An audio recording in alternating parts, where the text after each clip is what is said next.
श्रीमद् भगवद गीता के प्रथम अध्याय के कुछ सबसे महत्वपूर्ण श्लोक उनके अर्थ और गहराई के साथ यहां दिए गए हैं। एक, धृतराष्ट्र का प्रश्न प्रथम श्लोक यह पूरी गीता का आधार है, जहां से संवाद शुरू होता है। धर्म क्षेत्र कुरुक्षेत्र संवेता युयुत्सवः मामका पांडवाश्चैव किम कुर्वत संजय। अर्थ, धृतराष्ट्र ने पूछा, हे संजय, धर्मभूमि कुरुक्षेत्र में युद्ध की इच्छा से एकत्र हुए मेरे और पांडु के पुत्रों ने क्या किया। महत्व, यहां धृतराष्ट्र मामकाह मेरे पुत्र और पांडवा पांडु के पुत्रों के बीच भेद कर रहे हैं, जो उनके मोह और अज्ञान को दर्शाता है। 2, अर्जुन की व्याकुलता। जब अर्जुन सेनाओं के बीच पहुंचते हैं तो उनकी शारीरिक और मानसिक स्थिति का वर्णन इन श्लोकों में मिलता है। सीदंतिमम गात्राणि मुखम च परिशुष्यति वेपथुश्च शरीरे में रोमहर्षश्च जायते गांडीवम स्रंसते हस्तात्वक्चैव परिदह्यते।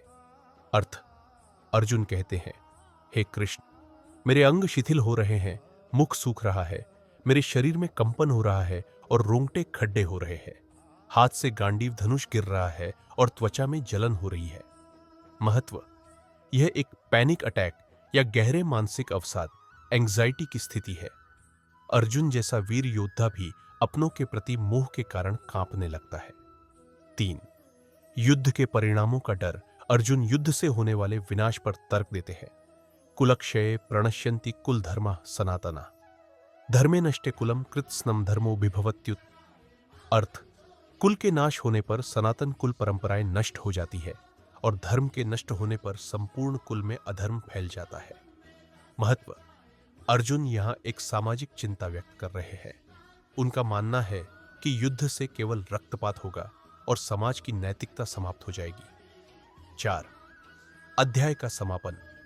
प्रथम अध्याय का अंतिम श्लोक अर्जुन की हार मान लेने की स्थिति को दर्शाता है। एव मुक्त्वा अर्जुनः संख्ये रथोपस्थ उपाविशत विसृज्य सश्रम चापम शोक संविघ्न मानसः।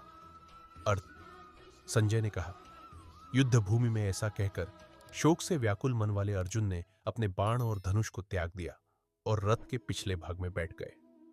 संक्षेप में सीख अध्याय 1 हमें यह दिखाता है कि जब हम कर्तव्य के बजाय परिणाम और रिश्तों के बारे में सोचने लगते हैं तो हम भ्रमित हो जाते हैं। अर्जुन का यह विषाद दुख ही कृष्ण को ज्ञान देने का अवसर प्रदान करता है। क्या आप दूसरे अध्याय की ओर बढ़ना चाहेंगे, जहां से भगवान श्री कृष्ण का उपदेश सांख्य योग वास्तव में शुरू होता है?